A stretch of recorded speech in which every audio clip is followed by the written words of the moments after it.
Sacred Symbols, a PlayStation podcast, is brought to you by, well, you. If you want to learn how to support our show, go to patreon.com/laststandmedia. Greetings and salutations. Welcome back to Sacred Symbols Plus, a PlayStation podcast supplement. This is episode number 120.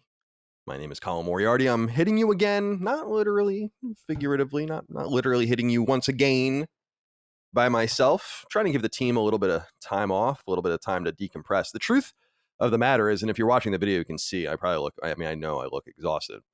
I'm really tired. I'm quite shot. Now, I remember being back at IGN and even a little bit of Kind of Funny when I would say I was tired pretty often and people started getting upset about that. And I kind of understand that, but that was a tiredness that came from just sheer depression and anxiety and lack of exercise and all of that. So now I'm just tired because the last 2 weeks have just been a blitz of activity, a flurry, let's say, of activity. And it's been great.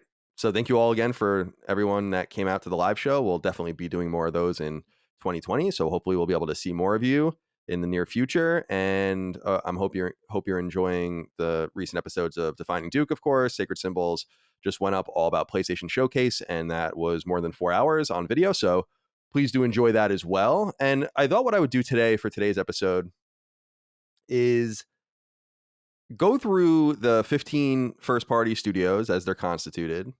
And I'm getting the number 15 from Herman Holst himself, the head of PlayStation Studios himself, who describes Firesprite, the most recent acquisition, as the 15th studio. So this would leave out kind of other support teams, like there's one in Malaysia that they just opened recently. There's an older one in Northern California as well, but those aren't counted. Everything else is. And so what I did was I just solicited your inquiries on Patreon, as I always do. And then I went ahead and put all of the studios in alphabetical order. I figured that would be like the fairest way to deal with them. And I thought we would just touch on each of them, see what they're doing, and talk a little bit about what we might expect. And on some of your inquiries, or in many of your inquiries, I should say, all of the ones I used, we heard from you about some of them. So we'll get you involved and we'll deal with some various lines of inquiry that you wanted to follow down for some of these teams. And a lot of you wanted to talk about Insomniac, and a lot of you wanted to talk about Naughty Dog. So we'll get into those, of course, and Santa Monica as well. But we have other studios to talk about too. And I think we expected to hear from some of them at the showcase, and we didn't. And so we're more curious than ever. Although I'm of the mind that the showcase was pretty good. As I described it on Sacred Symbols itself, I said that I thought the showcase was no less than good, no more than great. And I think that's a kind of loose parameter. We had pretty high expectations, but I think that they met some of them. I don't know in some ways that you can really point at it and say, like, we needed more of this, and this. I mean, they talked about a lot of games. There's no doubt that they talked about a lot of games. A lot of these games are close, and a lot of the games are closer than we thought, including some first-party games. So I think they did a pretty good job, but I think that there are a lot of mysteries out there. I think that means that we'll have much more to talk about in the future, and a lot more conjecture and rumor mongering and the rumor mill kind of stuff that is so fun sometimes, although we don't want to fall too far down that hole as well. And so, yeah, let's start with Bend and go from there.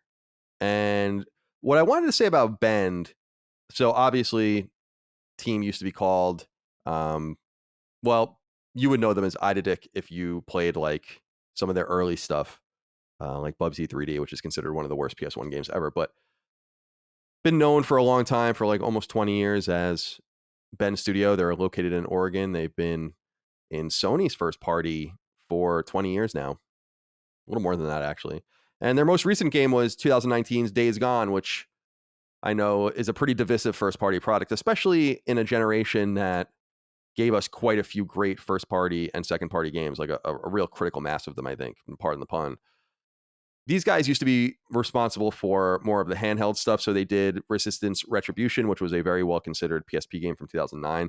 They also did the PS Vita launch game from 2011 or 2012, depending on where you are in the world, Uncharted Golden Abyss. And it took them a while between Golden Abyss and Days Gone. I mean, it was like an 8-year gulf. Let's say 7.5 years. And I feel like, unfortunately, we're going to see them in one of these gulfs again, because as you might remember, there were these rumors that they were kind of put on making maybe an Uncharted game, or maybe working in some sort of support role on Naughty Dog products like The Last of Us remake that apparently is underway. And this had kind of caused John Garvin, who founded the studio and was the writer and kind of creative lead of many of the games, to leave when Days Gone 2 wasn't kind of picked up and greenlit. This caused Jeff Ross, who was the game's director and longtime designer, to leave as well. So there's a different leadership group there, and some people that I know and love are still there and are rising up the ranks. People like Eric Jensen, who I've been friends with for a long time, and he was a lead designer, I believe, on Days Gone, and is now, I think, the head of their design department, or one of the heads of their design department, and that's awesome. But I think what ended up happening with Bend is that they had a false start with some of these projects, and I think they kind of resented, I think it was pretty clear that they resented being put on some of the projects that they were being put on, and not really being, their autonomy wasn't really being respected after they delivered Days Gone. And I think that was probably really frustrating for them, because they had lost their autonomy for a while in that PSP and Vita era, and were making great handheld iterations of other studios' products, including second party studios like Insomniac at that time. But before that, they made the Siphon Filter franchise, and obviously that series started on PS1 in 1999. And there's something interesting, because I feel like, well, we know in some way that Days Gone and Siphon Filter might be connected. I don't know if we'll ever be able to explore that, but Siphon Filter was always a franchise that I thought would be interesting for a reboot, especially with such yearning for Metal Gear. Siphon Filter was kind of in some way as close as we got. Although I think that in other ways it was overstated how close the games were. But we'll see what happens with Bend. I guess my takeaway with them, though, is that I wasn't so surprised to not see them. That was a team that I just was pretty certain we wouldn't hear anything about. The next one up that we have to talk about is the newest acquisition, which is Fire Sprite. These guys were founded back in 2012. They're located in Liverpool in the UK, and that's, of course, important, because a lot of the founding members and some of their staff come from the vaunted Sony Liverpool, Studio Liverpool, that Sony shut down almost a decade ago, and that was best known for Wipeout, the kinetic futuristic racing series. So Fire Sprite is this new acquisition. They're in the first party now, and I think people are a little confused by this one, although I think I made a really good case for it on Sacred Symbols and the way I see it.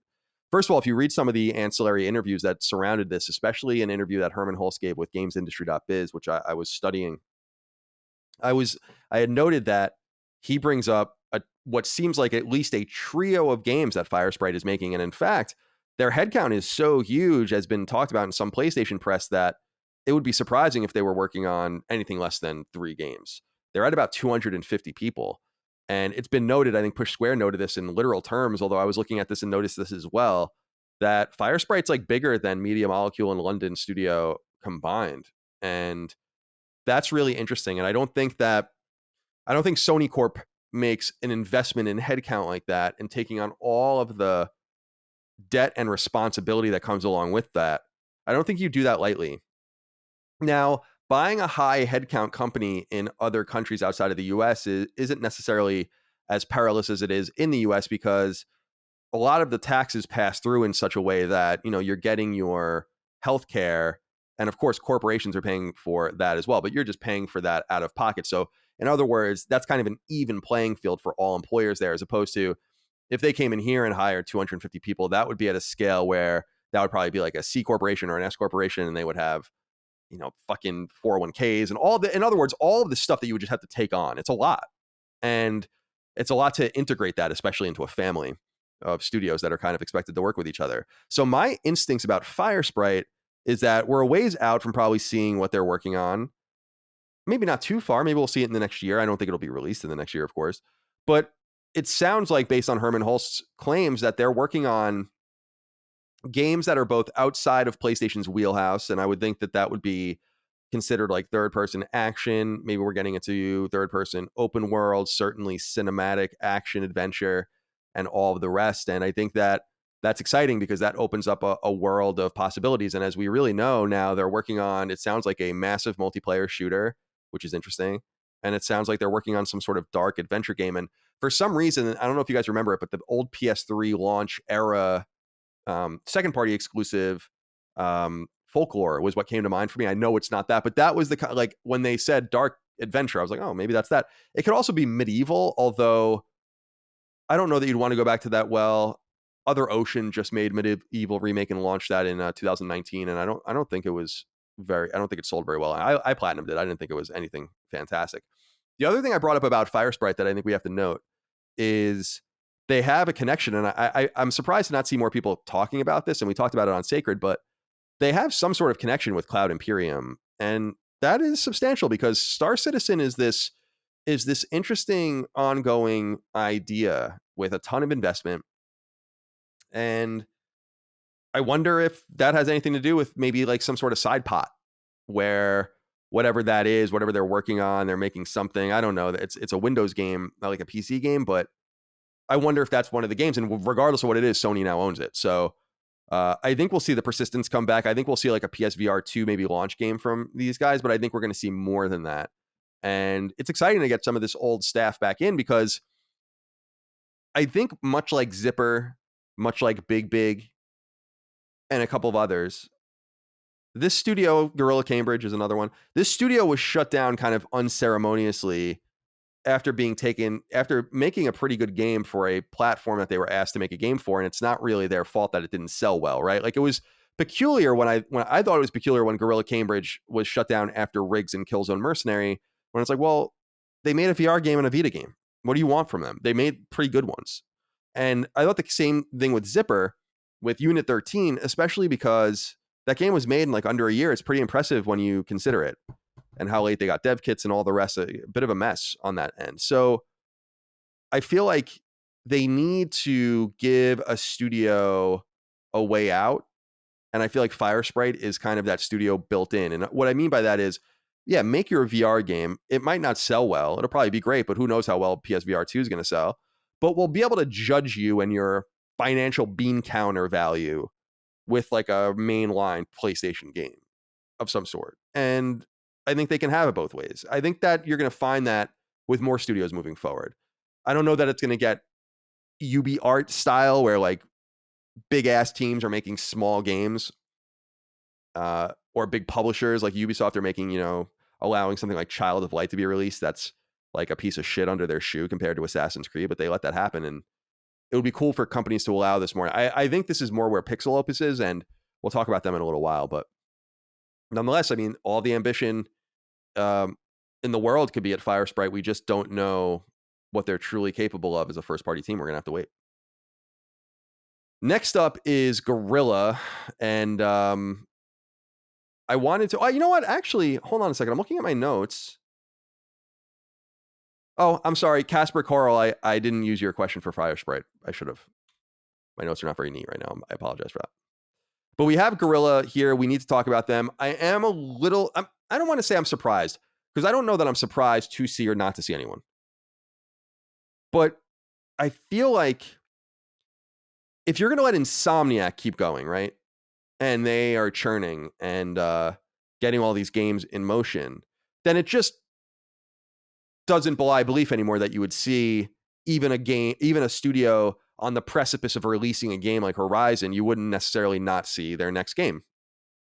So I'm kind of dissuaded of that whole line of argument that I think that cautious line of argument. Now that we've seen so much Insomniac, for better or for worse, I think that what's going to end up happening is now we're just going to expect, well, it's going to, in other words, broaden our expectations. Let's say, let me back up and say it's going to broaden our range of expectations about, well, just because they released a game, Studio X released a game now doesn't mean that we're going to not see them anymore. I mean, we just saw Insomniac like 5,000 times here. So I look at Gorilla and we know that they're making another game. We know that there's a whole nother team there. Now, in kind of creeping around a little bit on the internet and trying to read some people's tweets and LinkedIn profiles, and it seems like it's most hands, if not all hands, on deck at Gorilla on Horizon right now. And that's not a huge surprise because they're trying to get it out the door. When Naughty Dog split up in two teams, notably during the Uncharted 3 and Last of Us era, it ended up working out that like the teams just seesawed back and forth between the games anyway, which is why they just shut the whole experiment down. Now, that experiment is alive and well at Naughty Dog again. But the point is that sometimes when you need to hit a date, everyone just abandons the project with the exception of maybe a core team. and you move everyone over and just get the game out the door, and then you worry about the next game. You go back to that game. Maybe some people from Horizon 2 will now shuffle over to the third game in pre-production or work on something else entirely. The key hire, as we've talked about ad nauseum on the show, of course, is the director of Rainbow Six Siege from Ubisoft, which Guerrilla hired in 2018, and he is directing a game there. Now, it's under the radar what it is, but it's like clearly a shooter. And I feel like it's SOCOM, but I don't know. It could be Killzone too, but it is notable that Killzone.com was shut down in January. It was hysterical that people were reporting on that recently, like it just happened when it literally happened in January. And we talked about it on the show. So I don't know if that was a feint of some sort or them saying like, we got to reset this. And they still own the URL, obviously, but Killzone.com was kind of like a destination even before Guerrilla was Guerrilla, when they were Lost Boy Games and kind of making, the game and were outside the family. Shell Shock and all of the games. They made some Game Boy games at that time too. So I feel like we have more to see from them, and it's not Horizon related. And as exciting as Horizon, I mean, Horizon looks fucking awesome. I'm so excited about Horizon. It looks great. It really does. Just the color palette, the feel, the more tropical kind of thing they got going on. It's very, very cool. And well, at least in parts of it. And so I'm eager to get into that game, but I'm much more eager as a PlayStation fan to just see behind the curtain of what they could possibly be doing. Like, is it Killzone? Could it be Resistance? I doubt it. That would be weird, because those games kind of were in competition with each other. That would just be strange. Or is it SOCOM? Or is it a new IP? I just feel like Guerrilla still has that shooter expertise. Now, whether or not they shed a lot of that when they started working on a third-person action game remains to be seen. I really would have to look. I know that they lost some talent when that happened, because people want to make this game. They want to make this genre. They're specializing in X, Y, or Z, and they can just go work somewhere else. So they do that. But the retention of any of that kind of talent and maybe broadening back out into that genre of first-person shooters, which I think Sony is in desperate need of on the exclusive end, especially the first-party end. It's been so long. In fact, Guerrilla was the last team that released a fucking first-party exclusive shooter, and that was Shadowfall, which was 8 years ago. Almost 8 years ago. It'll be 8 years in November. So I think we have much more to see from them. I'm eager to see more. I'm confident it's a shooter. I'm confident it's a multiplayer shooter, but I don't know when we're going to see it. But when we see that G show up on a logo and we know that it's post Horizon, I think that'll be pretty fun. Speaking of which, Matthias Lutz Ramos wrote in and said, "Hey, Colin, has long been rumored that Guerrilla is working on a new FPS. What do you know about that? If you already know because of inside knowledge and don't want to burn your source, I completely understand." And so I want to be clear that there are some things I know, like with the showcase, there was even some things that I knew. And I don't talk about some of that stuff because I don't want to burn my sources, but also because I don't think it's really relevant to the excitement of the event. And I'm not a journalist anymore. Like, if I were at IGN, I'd be like, oh, Insomniac's working on a Venom game and a Wolverine game. Like, that was something I had heard. And that would have been something I would have tried to corroborate and report. But these days, I just feel like, I don't know, I'm not a journalist anymore. I don't want to like blow up Insomniac's plans. It doesn't really get me anything. I don't have a relationship with Sony one way or the other, and I don't want to fuck anyone over. So I don't feel, so I'm saying that just because I know that some of you guys sometimes read into these things as me not talking about something because I know something or not. With Guerrilla, I will say that there's some things I know and understand, and I like using that term understand in the journalistic sense. But a lot of this can just be put together if you just look. And if people want to do the hard work of looking and connecting people and going on Moby Games and going on LinkedIn and looking at job listings and tweets, and I mean, I fall down that rabbit hole. It's fun, but I'm not going to do the journalistic work either if it's not super relevant, and it'll just get stolen from me and they won't source me anyway. All right. Housemarque is up next now. I think it's safe to assume that we're not going to see them for a while. They have gotten bigger. I think they're almost 100 strong, and that's pretty amazing. They're a Finnish team, obviously, just purchased by Sony earlier this year, founded in the 90s. They have a arcade pedigree, as we all know. They've been with Sony as a second party in a massive capacity since the early PSN days. Super Stardust HD in 2007 was, of course, that big hit. 2010 Dead Nation, 2011/2012 Vita launch game. Super Stardust Delta was another great hit, and others. And of course, the most recent game is a different kind of game for them, a roguelike third-person shooter that I ended up really liking, called Returnal. And I know a lot of you liked it out there as well. And it was post Returnal that Sony jumped in and bought Housemarque, although that deal was apparently in motion throughout COVID. So I don't think there was any expectation we were going to see Housemarque. No big surprises there. And I think that they're going to make one game at a time. I think we've talked about a few teams that are clearly making more than one game at a time. Bend, probably not, but maybe, but probably not. Fire Sprite's definitely making more than one game. Gorilla's definitely making more than one game. I would say that when it comes to Housemarque, they're making a single game. What I hope I'm wrong though, because what would be cool is if Housemarque, if, let's say they were 100 strong, they let 80 people work on a big AAA game of some sort and let 20 make old school arcade twin stick shooters like they used to. I think they can placate people that way, but there might not be a need to do that. And even though it's clear that Returnal didn't sell very well, I think everyone's happy with how it did. And I'm sure it made its money back because it probably wasn't a very expensive game to make. And certainly got people talking about a lot of issues, positive or negative, or depending on how you might even interpret them, that I think are really relevant to talk about in diagnosing game design and quality. Things like the value of roguelike and roguelike games, and the acquisition of weapons but not really getting power-ups, and the frustration of hunting for RNG based collectibles. And there's a lot. I mean, it was fun to talk about that game. All right, next up is Insomniac. And of course, Insomniac was purchased in 2019 after a long, nearly 20-year history with Sony as a second party, mostly, but not entirely, of course, making Sony games. They've made others as well, including notably one for Sony rival Microsoft in the form of Sunset Overdrive. That IP Sony now owns, but it's unclear what the publishing rights to the first game are. I suspect we will see it at some point. I mean, we're seeing Alan Wake. Alan Wake is the same exact thing, just older. So if we're seeing Alan Wake, I would suspect that maybe it's some sort of 10-year deal or something. But regardless of that, a lot of you wrote in about Insomniac, and I'll just kind of let you take it away, because obviously at the showcase, we saw them 2 more times. It was surprising, not in one of the games that they were making. I was surprised when I heard that the other game was Wolverine, although I didn't know if it was true or not. It is true. But as we all know, we got, really reflect, right? We had 2016 Ratchet and Clank remake, 2018 Spider-Man, which was a phenomenon and one of PS4's finest games and one of its best-selling games.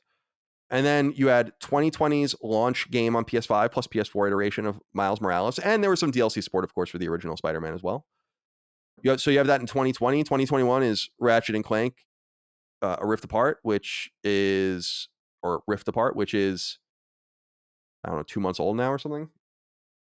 So we knew Spider-Man 2 was coming. I mean, of course. And I think they've acknowledged as much. But I don't think anyone expected to see it.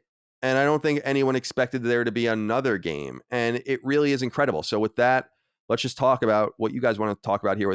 Start with Edwin Castillo, who wrote in and said, "Hello, Cumboy. It's a wrap now, right? That Insomniac decided to take their name literally and work endlessly on their projects. What can Sony learn from Insomniac and apply to the rest of their worldwide studios?" I think what you have to really learn about Insomniac, and what I think Sony learned from Naughty Dog and others, is you have to allow these studios to create their own culture and not, I don't think, try to export it wholesale to other places where it might not work as well. I think you have to let these teams, you don't have to let them hang out to dry. We'll talk about Media Molecule in a little while. And that team remains a complete mystery to me. And I think they're really lucky that they have a really patient publisher, because they haven't put out a game in like 10 years. But for me, I look at Insomniac and I think there's something really special over there. I think it's unequivocal. And I don't know if anyone asked this, so I don't want to jump on it. But, here it is. Joseph Barker wrote in and said, "Straight up, Colin, do you think Insomniac has taken the mantle off Naughty Dog as Sony's best first-party studio? Their most recent content and their upcoming content is just unfathomable. When do they rest?" I agree. I mean, I don't think that their games are as high quality, like high quality as Naughty Dog's. I don't.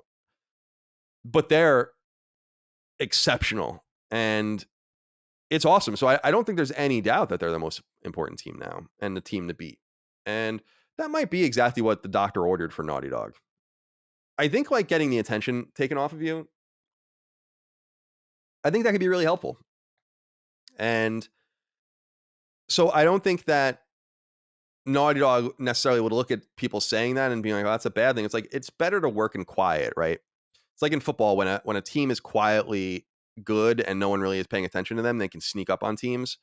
Even as the team studies them, they don't realize they don't see the forest for the trees, and that can happen here too. And it could be consequential.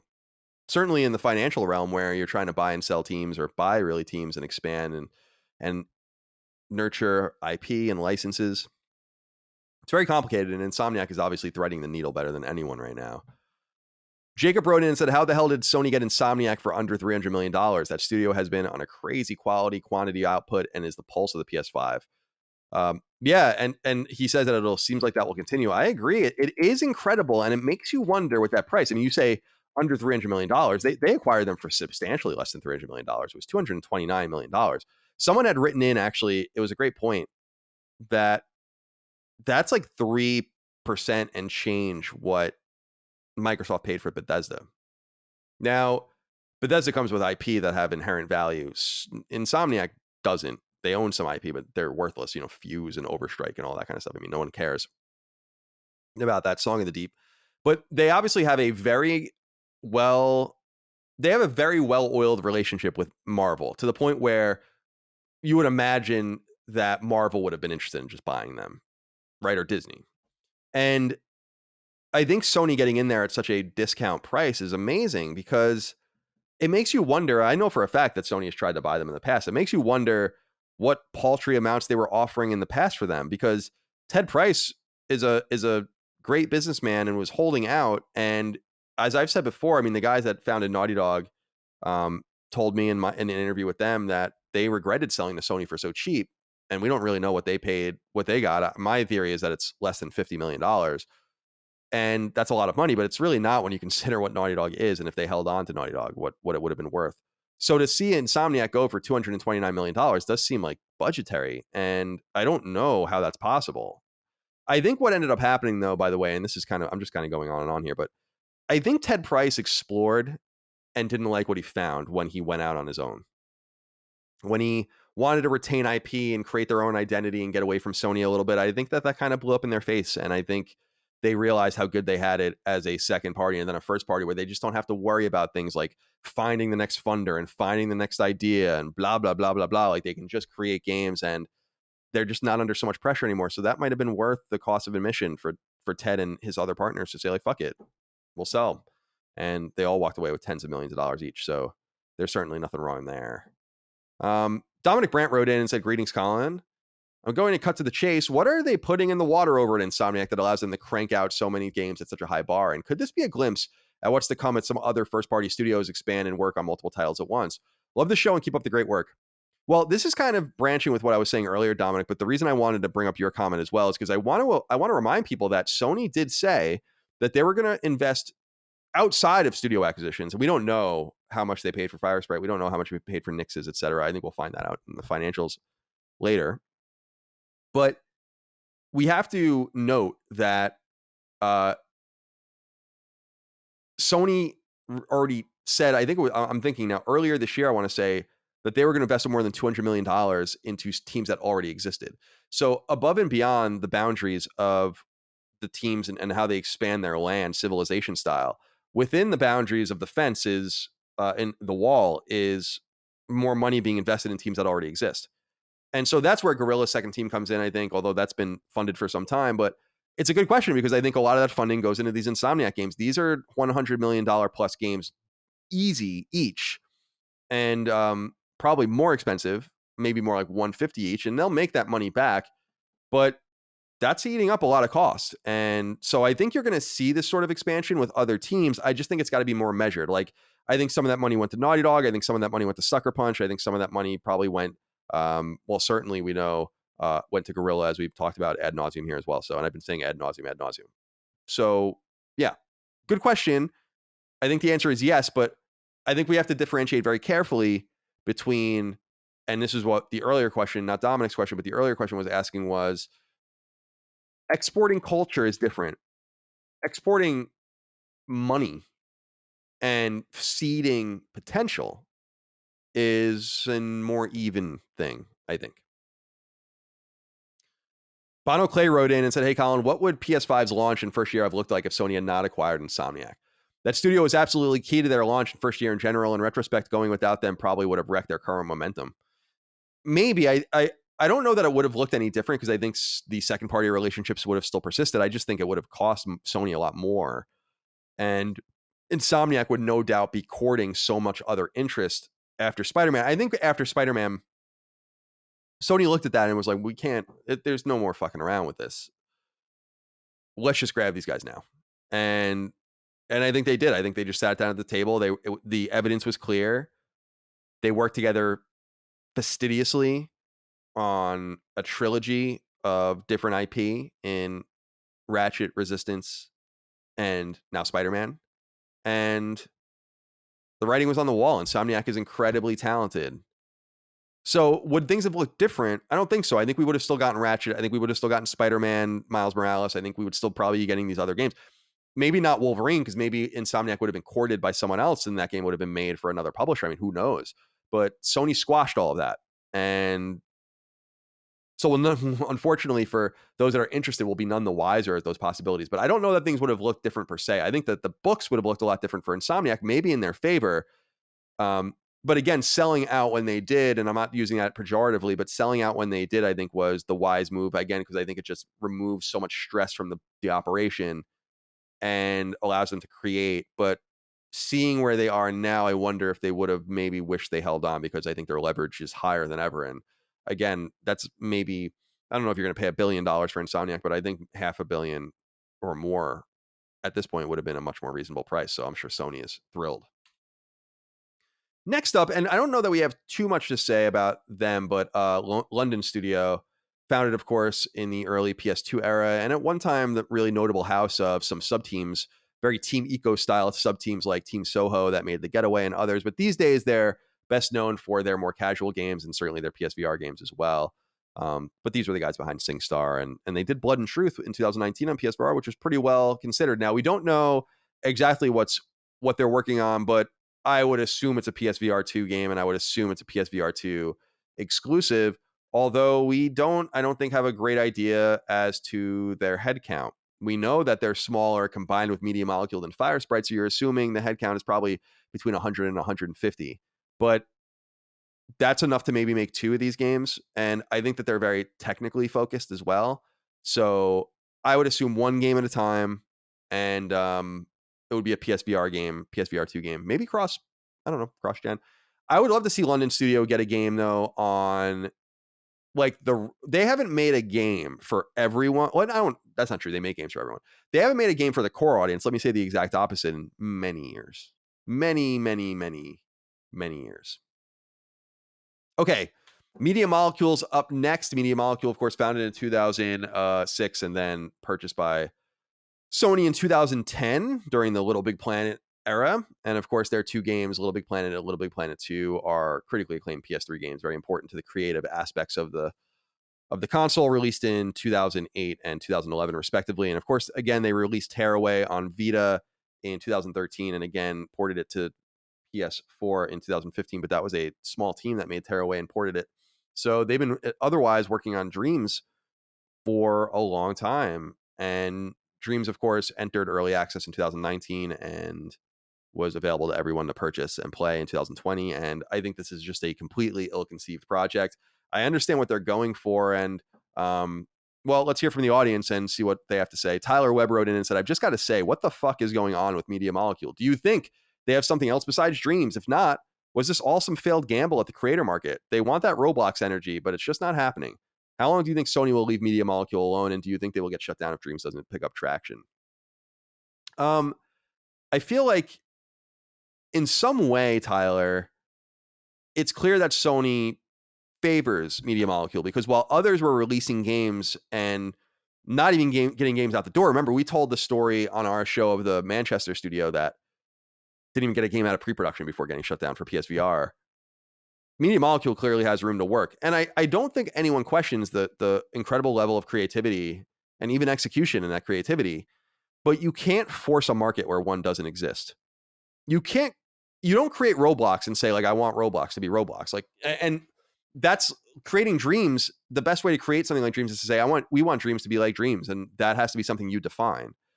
And they've been unable to define it. The reality is no one cares about dreams. I know when I say that, people are like, well, I care about dreams and I care about dreams. I'm like, okay, there are maybe a few thousand people that really, truly, truly care about dreams. Well, let's say tens of thousands and be generous, but I think that's pushing it.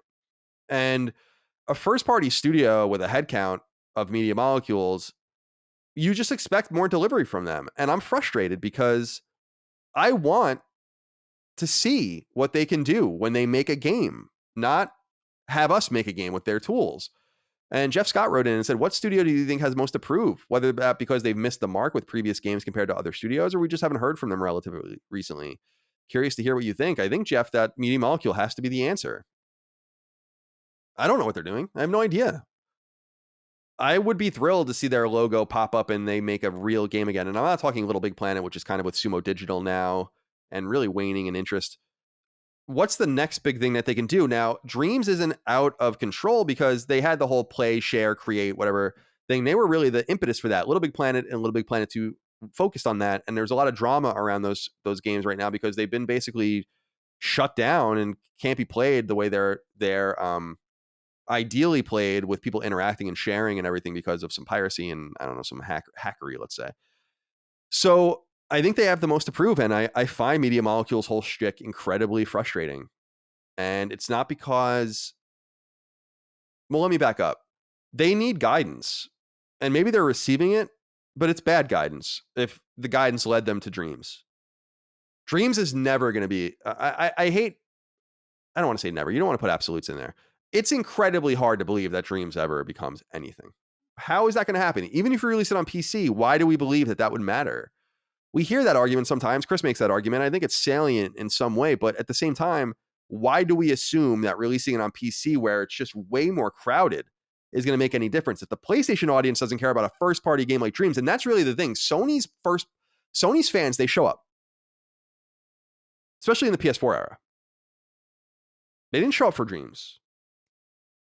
Remember, Dreams was supposed to have a limited number of sales in the pre-order kind of like early access thing, and they made that clear, and it never even reached that threshold because they just sold it continuously. So it's not good. All right, Naughty Dog's up next, of course, founded in 1984 and purchased by Sony in 2001, and widely considered, although I don't know if this is the case anymore, to be Sony's most important team. I would still consider them to be the most talented team. And people are interested in talking about them too, because there were some rumors and some expectations that they would show up with factions, and that, in fact, factions might even have been released somewhat imminently in the coming months, but that didn't happen. Obviously, Ryan Taylor wrote in on Patreon and says, hi, Colin. Do you think that Naughty Dog taking so long to even talk about or show factions is impacting their reputation within the first-party studio lineup? Seeing them quiet for so long on a multiplayer add-on for their game, while Insomniac is now working on 2 full-length single-player games after having already delivered Miles and Ratchet, makes me wonder if Naughty Dog is still all they're hyped up to be. No disrespect, I love The Last of Us and The Last of Us 2, and I'm still excited for whatever they're cooking up. Just interested to see your opinion on the standing of the studio within the first party. Internally, I don't think there's any question that Naughty Dog is incredibly well respected. I mean, Naughty Dog is the style of studio that people aspire to work at. A lot of people do. Like, to get in at Naughty Dog is to kind of make it. When you can stamp your name and say, and some people don't stay for more than one game and they don't want to, they want to go do other things, but to say like, I made Uncharted 3 and then I went on to do this, or I worked on The Last of Us and The Last of Us Part 2 and then I went on to do this. That's a big deal. That's big swinging dick energy when you can work on a game like that. And while I think that Spider-Man and to a lesser extent Ratchet are those kinds of games, I just don't think that they have that internal dev reputation, let's say, that The Last of Us and Uncharted do, just for the high quality, the high craftsmanship of those games. But they're different, and I don't want to, in saying one is better than the other, Insomniac has incredible craftsmanship too. I just think that there's more ways. First of all, I will say that Ratchet and Clank Rift Apart was running in sub-Insomniac state when I played it. That's number one. So I want to say that. I thought it was a really good game. I thought 2016's remake was better, and I don't think that it was in like fighting shape. It was surprising because Insomniac games are usually in great shape. But I also think making open worlds like Spider-Man just gives you more room to hide things and get away with things and do tricks, while I think Naughty Dog focuses, at least for now, more on linear or semi-linear experiences where there's just incredibly lush attention to detail. And so they're doing different things. And I don't know that one does one better than the other because we've not really seen the other from the other. But it's an interesting question about factions. And let's get more into this with Sam Torstenbo, who says, "Hey, Dad, should we be worried about Naughty Dog and the new Factions project? Do they run the risk of releasing the project too late?" He predicts Q2 or Q3 2022 after nobody cares about The Last of Us. Or do they stand to gain from releasing in a year or two when we're really starving for more Last of Us? Which is the more likely outcome, in your opinion? Thank you, Sam, for writing in. I think in reading your question, when I was putting everything together, I was like, wait, until you got to the second part. Because I was like, no, releasing Factions far away from The Last of Us Part 2 benefits everything. It benefits the brand. It benefits Naughty Dog. It benefits PlayStation. It benefits The Last of Us and The Last of Us Part 2, since, of course, people are going to be interested in going back and playing them again. Maybe they hadn't played them. They're going to go buy them. And then we have this kind of mystery Phantom The Last of Us remake project, which seems like it's happening. So I think that, first of all, I think that Last of Us remake might be married to this Factions thing somehow. I don't know how. But apart from that, I think that keeping The Last of Us away from The Last of Us Part 2, keeping Factions rather away from it, benefits it, because we're going to be hungry for more Last of Us. And it sounds like it's going to tell stories and be some sort of fusion, not just like Factions was, but maybe something a little more.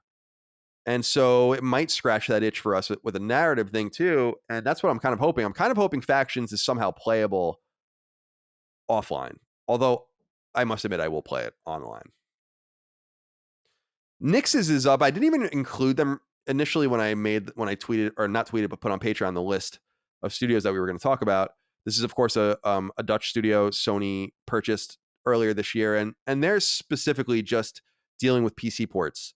And we know that Sony has been explicit about that, and Nix's experience is explicit about that. What's interesting is that they don't have much experience working with Sony. In fact, their most recent thorough experiences with Square Enix. So it's interesting to know that Sony, through the grapevine, potentially understood that Nix's was a studio that maybe they wanted to look into. And I think, moreover, I think that Nix's just makes sense for Sony right now with what they're trying to do, which is they're being open about it. They're saying, we want to bring our games to PC. And we know that Iron Galaxy is bringing Uncharted 4 and Lost Legacy to PC, which is interesting.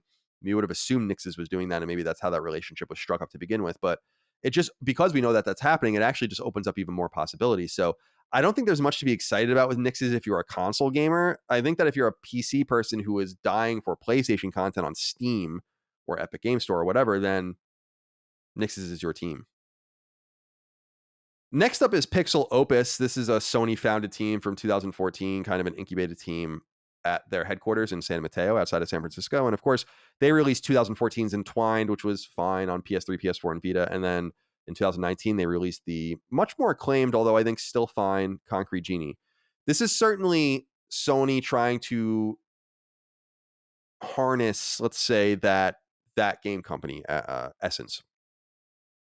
That game company, of course, famously signed a 3-game deal with Sony and delivered Flow, Flower, and Journey in that deal, and then walked away. And I think that hurt both sides in some way. I don't think that game company is ever going to be what it was without Sony, and I don't think Sony's ever going to be able to fully capture what that game company meant to Sony at that time in the PS3. I think it was just a really interesting relationship that they had. They were working at a Santa Monica studio, and they had that kind of support. And that later happened with the Unfinished Swan. And it's funny because Sony, even at that time, couldn't recapture that game company's magic with another team. And that's of course why Edith Finch ended up being multi-platform, even though it started as a Sony exclusive, one of those rare games that got away. But I think that that's because the moment had passed. And with Pixel Opus, I guess I'm going on and on because I think with Pixel Opus, the moment, they have to make the moment. And I think, let's say that. And I think that the rumors about them working with Sony Pictures is exciting because we hear about Sly Cooper and we obviously know Ratchet's still going, but we hear about Sly, and I can't help but wonder if maybe they're making something like that. As creative as they clearly are, they're a small team. I think maybe that creativity would be best harnessed. I don't want to use that word again. Let's say driven toward uh, something that already exists, because they're not that game company. And I know that it's rude in some way to just compare everyone to them, but that is the energy and the spirit of the studio. I think that's where they came from. And as I remember, they were like just brought right out of college, like as a unit from from Cal State or something, or maybe it was like Stanford or something like that. So I don't know. We'll keep an eye on Pixel Opus, but I don't know when we can expect to see them because they're not very big. But maybe in the next year or so, we'll see their game pop up, and then we'll find out more after that. Next up is Polyphony Digital. And of course, this studio has deep roots with Sony, founded in 1998, but the studio was known as Polys before that. And they used to do a kart racer before, but Gran Turismo in late 1997 came to PS1 in Japan and ended up really changing the game. And even though they made Omega Boost after that, and that was technically the first Polyphony Digital game, it's really Gran Turismo that has that momentum, for lack of a better term. It's a car racing game, so it's a little lame, but the thing I'm interested in with Gran Turismo is, and with Polyphony, obviously Gran Turismo 7 finally has a date. It's March 4th, 2022. And by that point, it will have been some time, about 4.5 years since we saw Gran Turismo Sport. And the reason that's relevant to me is because GT Sport wasn't really... GT6 and GT Sport are kind of falling off the sales precipice. And Gran Turismo, I think, is just less important today. And I think that Gran Turismo 7 will be the proof or not of the thesis. Will this game sell many millions of copies like Gran Turismo used to? Because Gran Turismo games used to sell 10, 12, 15 million copies. That's Spider-Man level. That's Uncharted level. And Gran Turismo Sport sold nowhere near that many copies. So I'm reading now 8 million copies. So that's like, half as many as the like Sport, or I'm sorry, not Sport, A-Spec sold. And of course, it's a step in the right direction, because I'm looking at GT6, and of course that was released on PS3 for some reason after PS4 had already come out, and obviously PS4 couldn't play PS3 games. So I think they really injured that. So I'm going on and on, but I want to see what Polyphony can do, because the proof's going to be in the pudding now. There's no excuses. And Calvin Kirstein wrote in and said, "Hey, Colin, in your professional opinion, do you believe Polyphony will be on time with GT7 when they think of Sony strategy? And what do you think, rather, of Sony strategy for a March 4th release? It looks crowded." No, I think it'll be fine. Sony at least has to play the game in such a way that they understand, listen, we can't placate the release schedule with a game like Gran Turismo. It's Gran Turismo. Everyone should fear Gran Turismo.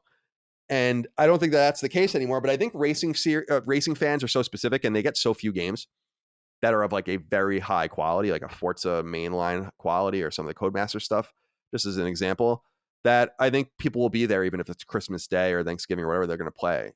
But it's a matter of how much attention is being taken from other platforms. I think Xbox has done an exceptional job with Turn 10 and to a lesser extent Playground, and eroding away some of that Gran Turismo support, where it was just Gran Turismo was the only game in town. And of course, EA getting involved with Codemasters and some of these other indie studios making racing games. It's a different environment than it was 15 or 20 years ago for Gran Turismo. So there's a lot to wonder. And I think they will make that March 4th release date. And I don't think doesn't matter that it's crowded. It's like only a couple weeks after they're releasing Horizon. I mean, that's the bigger deal. And I think it's just fine. I think they need to get it out. And I think they probably want to get it out for their fiscal year as well, because that will end March 31st. All right, next up is San Diego Studio, founded, of course, really as 989, but properly in about 20 years ago in San Diego.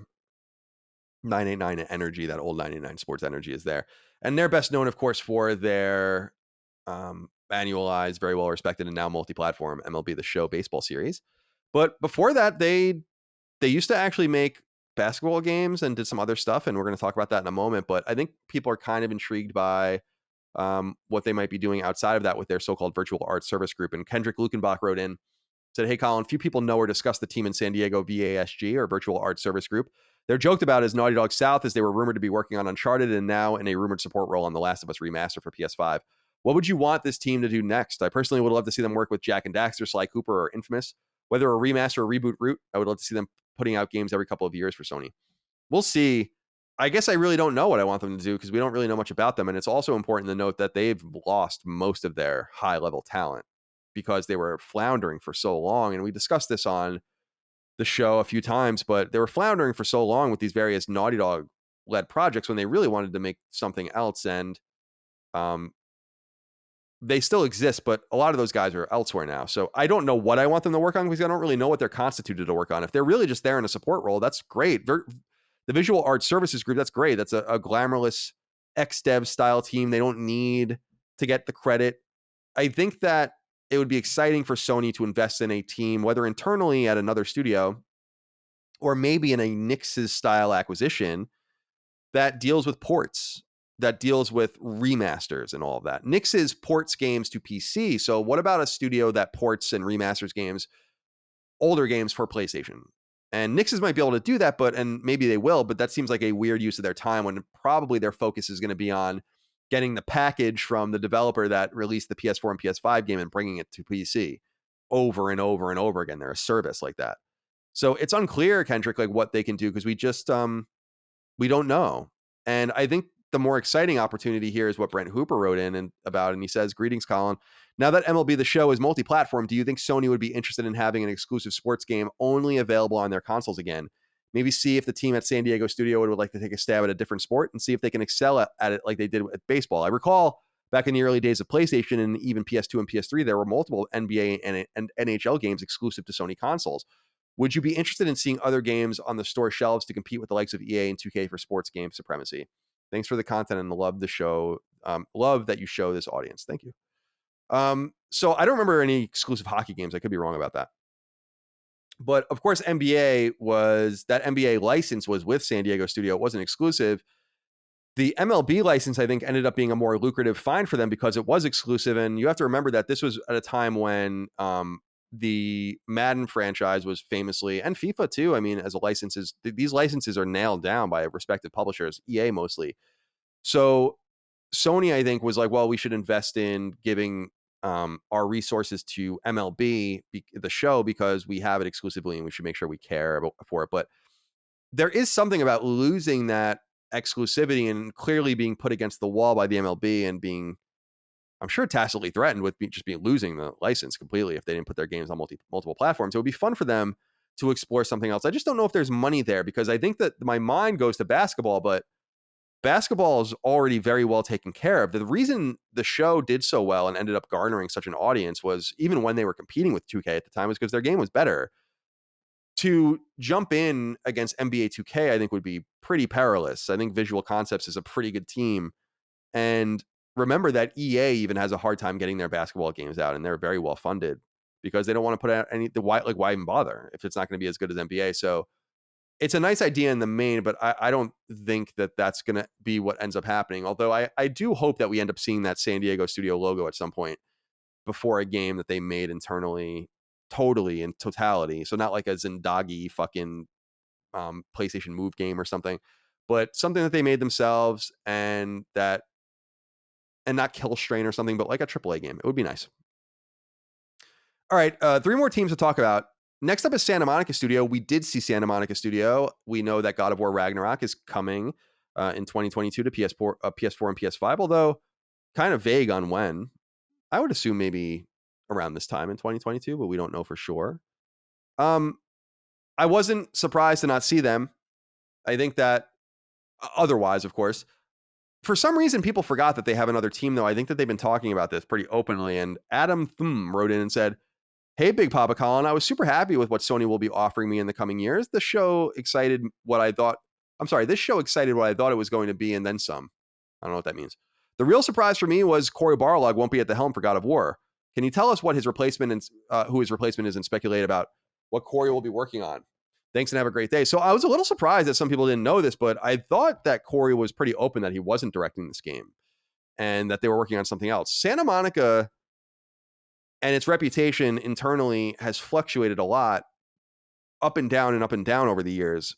And of course, I should note, since I'm trying to be consistent here, Santa Monica, founded in 1999 by Sony, and best known for God of War, going back to the PS2 era, although their first game was a racing game called Kinetica that people might remember. And Kinetica is notable because God of War is built on that engine, the same engine that Kinetica is built on. But following the Shannon Studstill residency at the top of the studio, in which that God of War kind of went through some trouble and then rebounded, but also Santa Monica was entrusted with a lot of external production, ex-dev style production, which usually comes out of Tokyo and usually comes out of London. This was now coming out of there as well. And so there were a ton of games that were funneling through Santa Monica, some good, some not so good, some sold well, some didn't. So, you know, the likes of Sound Shapes, and we were talking about that game company earlier. And so, you know, Unfinished Swan, we were talking about, but then some games like Hohokum and Doki Doki or Universe rather, and stuff like that like no one cared about. So they kind of restructured themselves, and it was clear, first of all, they had a big AAA game canceled, as we know. And then God of War Ascension, which came out on PS3 in 2013, was really kind of like a low point, I think, for the studio. A multiplayer God of War game is very ill-conceived. But 2018, God of War comes back. 2022, we know God of War Ragnarok is going to come to PS4 and PS5. And I'm not terribly shocked that we don't see what else they're working on yet, although we will. And it was cool to see Corey kind of talk about that openly in the interview with Sid Schumann afterwards. Like, there's more to say, and he's kind of the overall studio lead, like creative lead now. So it's exciting because the way he was talking about it, from my perspective, was he was saying, like, I'm not directing games at all anymore, which indicates that there's just a whole new vertical that he's overseeing. And we know that God of War will continue because they're talking about the Norse saga and all that. So God of War is going to be a part of the genetics of the studio, which makes sense, especially if they can continue to revive it in such a successful way like they've been doing, which has been awesome to see. But I'm speculating that Corey is not working on it because there are bigger fish to fry. And I also do believe that it's good to get new eyes on these games. And he's right. And Corey has directed 2 already. So I think it's a positive thing that we're seeing more. And I was surprised that more people hadn't picked up on that earlier, although I could have sworn that they have said that. And Kirill Demochkin wrote in and said, "Hi, Colin. I'm really surprised that God of War Ragnarok was referred to as the Norse Saga finale in the showcase, as I was expecting at least 3 games in that universe. Does this mean that Santa Monica only has one team and will shift focus to their unannounced IP after God of War is released next year? Or do they have a separate team working on that, and the God of War team will start a second new IP? What do you think?" As I said earlier, just to clarify, I think that they'll continue to work on God of War. I think it'll be something new. And I think that that's what the franchise demands. They really revived God of War. It's quite impressive. God of War, I really do believe that the first 2 God of War games, I think 3 you can kind of make a different case for, but the first 2 God of War games, in fact, I just went back and played the first God of War game again for the first time in several years on Vita for Knockback. I just don't think they hold up that great anymore. They're not these revolutionary games they used to be. And God of War demanded some sort of revival, and it got it. And it's good to stay in that mind space where it's like, well, we got to now find what's new again for God of War. And maybe it would be good to put it away for a little while and work on something else. But I think Sony's been pretty clear about this, and I think it's smart, and I think it's the way money works. But you want to invest your money into franchises. That's why when the Death Stranding 2 rumors began, it's like, well, that's not a huge surprise. I mean, I don't know exactly how that game's going to work, but I wouldn't be surprised if they made a second Death Stranding. You want to make as many games as you can that are reasonable within a franchise that you've already established, because the money's already put in, the time and effort have already been putting into this established thing, and people want more, so you give it to them. I feel like in some respect, God of War just needs to be given more room to breathe. But it doesn't mean that you couldn't release a God of War game every 5 years. Remember, 2018, 2022, so maybe 2026 or 2027. And then the middle game, like the game that's being worked on in the meantime, 2024. I'd believe that. Next up is Sucker Punch, founded in 1997 and purchased by Sony in 2011 after a long relationship. Their first game, of course, was an N64 game, but in the PS2 era, they're responsible for Sly Cooper, the Sly Cooper trilogy, very well respected mascot platformers, and then they moved on to the infamous trilogy on PS3 and PS4 before giving us Ghost of Tsushima in 2020, the swan song for PlayStation 4 exclusives. And I'm not super surprised that we didn't see them yet either. I don't really know what to expect out of Sucker Punch. In some way, they're the most mysterious because I don't know what their headcount is, and I don't know how many teams they have working. They've typically been a one game at a time studio, but they have a lot of talent. Yet, it's what I was kind of cautioning earlier when I was saying that you don't want to try to transplant one studio's ethos into another studio and expect that to work. Like, so you see, as an example, Naughty Dog really blows up, especially with Uncharted 2. And so no, Sony tries to see, like, all right, let's split them in two and have them working on two games at once. And it worked, but at the same time, it didn't work. And I feel like, sorry if you hear the ice cream truck in the background, by the way. So I feel like in some respect, you have to understand that as long as each genetic code of the 15 teams is allowed to kind of remain intact, they can influence and rub against each other and transfer some germ from one to the next and learn something and evolve. But I feel like Sucker Punch, I hope they're minding the store well at Sony with Sucker Punch, because I think the talent is at an all-time high there. And how can they engage with both Ghost of Tsushima, which will become a franchise, no doubt, and then something else? And I don't think going back to Infamous, as much as I'd like to see them do that, I don't think that's the right choice. In fact, Brad Medlock wrote in and said, I love Insomniac, but I really hope Sucker Punch gets the keys to a Marvel or DC IP one day. Do you think any other Sony studios will make a Marvel game? I think Sucker Punch is the most likely studio to be given a Marvel game, but I think it's important that Sony allow these teams to percolate. Insomniac is basically a de facto Marvel studio now, so you don't want to infect. This is what I'm saying. You want Insomniac to own that. Then you don't want necessarily to now say like, okay, let's straddle Sucker Punch. And I don't want to use the word straddle because maybe that's a really good thing, but do you really want to play in that space only? Or do you want to remember that these were the guys that gave you Sly Cooper when you let them off the hinges so they can make whatever they want? These are the guys that gave you Infamous. These are the guys that gave you Ghost of Tsushima. I think it's really important that they're managed to that extent. So wasn't surprised to not see them because they've been so active with Ghost of Tsushima, the Iki DLC, the PS5 port, etc. But I wouldn't necessarily be terribly surprised if we see them in the next 12 to 18 months with a new announcement that's not Ghost of Tsushima related, that might have been in development. Because remember, Second Son and First Light 2014-ish, you assume everyone into 2015, maybe taking time off, 5 years to make Ghost of Tsushima, but it could be at that time that they're also making something else. I don't know. And then finally, we have to talk about Team Asobi, founded in 2012 as a part of Japan Studio, but as their own studio in 2021, basically taking over Japan Studio, which no longer exists.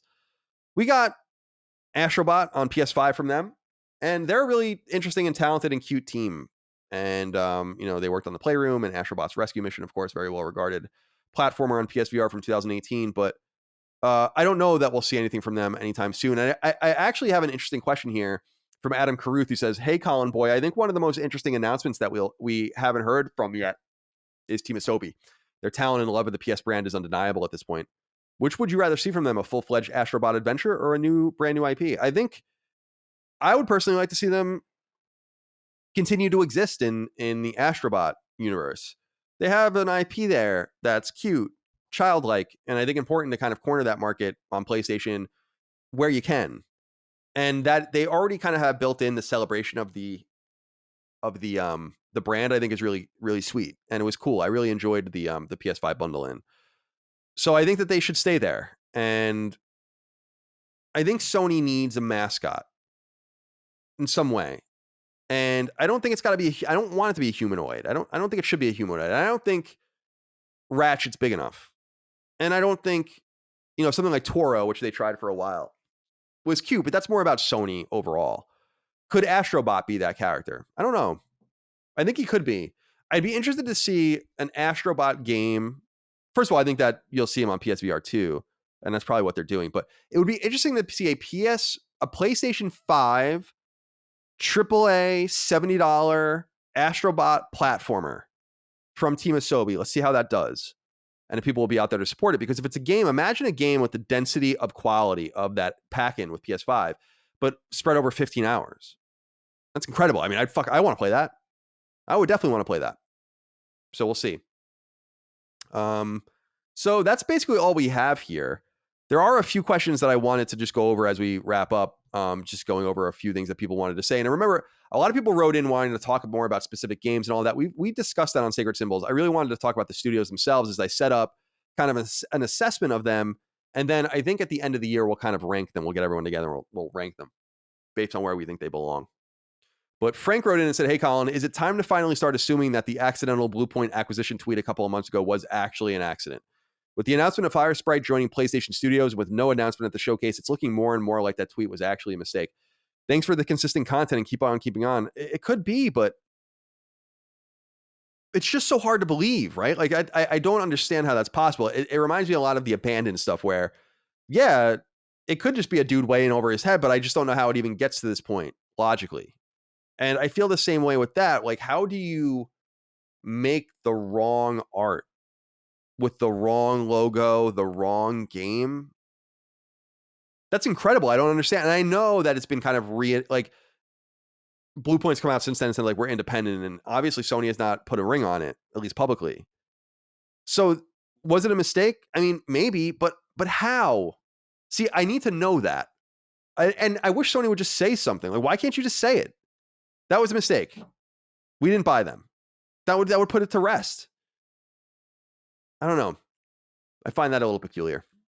Badly Brave wrote in and said, hey, Colin, general question here. With a few more offerings announced, do you think we finally have a satisfying roadmap of first-party titles, or do you think the presumed gap between Ragnarok and Spider-Man 2 is still concerning? I don't think the roadmap is concerning, but I don't think it's satisfactory. I think that we have to expect that there's more in between. Horizon in February, Gran Turismo in March, Ragnarok maybe around, like I said, around this time. That could conceivably be it for the first party for 2022, and that would be not bad. I mean, if you intersperse some second party games in there, I don't think that that's terrible. But after that, I think we just don't know. And I think the exciting thing about doing a show like this, and I hope people kind of got that vibe, is that there's a lot we don't know, but a lot that is certainly happening. Remember, we got the word from Herman Hulst months ago, 25 games in development at PlayStation Studios. Now, again, we don't know how they use that terminology and how loosely they use that terminology, because on one side of the mouth, they say like, oh, it doesn't matter at all if you're a first or second party thing. And then on the other side of the mouth, it's like, it's very important that it's a first party studio now. So who the hell knows what they mean by 25 games? But we know that 25 games are PlayStation Studio games, and that they are, or I guess maybe approximately half are new IP, half are existing IP. So who knows how that all works? And I think something that I wanted to point out again with the KOTOR announcement, the KOTOR remake announcement, was we got the old school SIE intro. I don't know if anyone noticed that, but it wasn't the PlayStation Studios logo. It's a logo that they're using, that they used to use on exclusives, and that I think might indicate a different lower echelon of exclusive where it's timed and they're paying for it and they're publishing and facilitating it. So there might be more of those kinds of games coming too. But I was interested in that because that was surprising, because we weren't supposed to see that anymore. Yeah, I think that's it. I think this kind of, we have one more question, but we kind of touched on it already, so I'm going to let that one go. But I hope you guys enjoyed this little first party, as I'm going to call it, and that we got to catch up and talk about some of these studios and what they might be working on and set the seeds for what's to come. Very exciting, and I'm really looking forward to it. I thought that I'm surprised by some of the negative reactions to the showcase, because I thought it was pretty good. Could it be better? Of course, it could always be better, but God, we're so hungry. And maybe that's one of the reasons, is I'm so fucking hungry that I was like, yeah, that was great. But maybe it wasn't. Maybe it was just like a piece of shitty beef when I wanted a filet mignon. I don't know. But anyway, thank you all out there for your support, your love, your kindness of all things Last Stand, all things Sacred Symbols, here on Patreon and elsewhere. And we'll be back, as always, next week with more Plus, more Sacred Symbols, Defining Duke Ultimate, and Knockback. Thanks again. Goodbye. Sacred Symbols, a PlayStation podcast, is a product and trademark of Last Stand Media and Colin's Last Stand LLC, and is proudly recorded in the USA. The show is conceived by, is written by, and is directed by me, Colin Moriarty. My co-hosts are Chris Raygun Maldonado and Dustin Furman. The show is produced by executive producer Dustin Furman. It's edited by associate producer Ben Smith. All of Last Stand's theme music is by my best friend, Ramon Narvaez. As you know, all of Last Stand shows, including Sacred Symbols, are fan-funded on Patreon at patreon.com/laststandmedia. The following names are at the producer level on Patreon, our highest tier, and we're grateful for your thoughtful and kind contributions to our independent endeavor. Thank you.